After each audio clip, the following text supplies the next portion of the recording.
It starts the same way every time.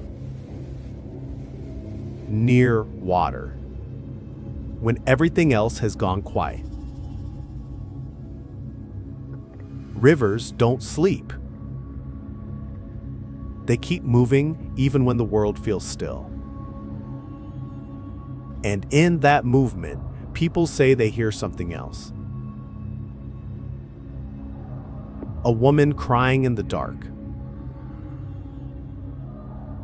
They call her La Llorona. The legend is old. Older than most towns built along the rivers where the story is told. It begins with a woman who lived near water. Some say she was poor. Some say she was beautiful. Some say she was ordinary. But all versions agree on one thing. She had children. And then, something broke. The story never stays consistent here.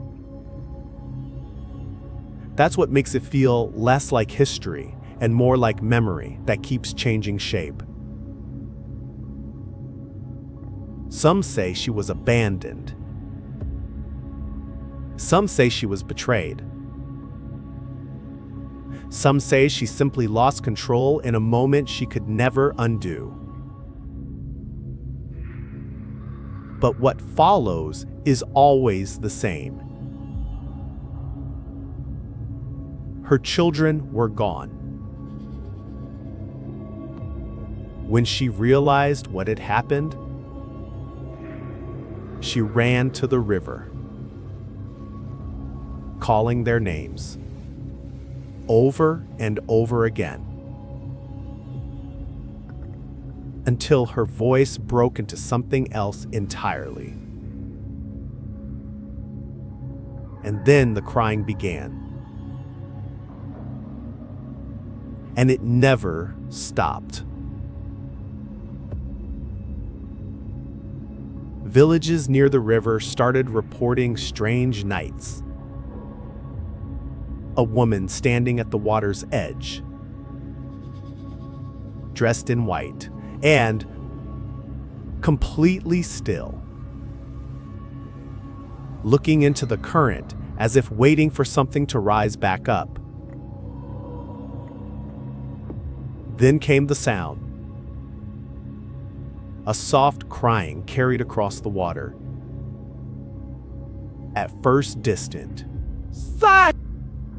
almost mistaken for wind. But it always moved closer. Too slowly to feel natural? People who heard it describe the same pattern. You hear it behind you. You turn. Nothing there. Only the river moving like nothing happened. But when you start walking away,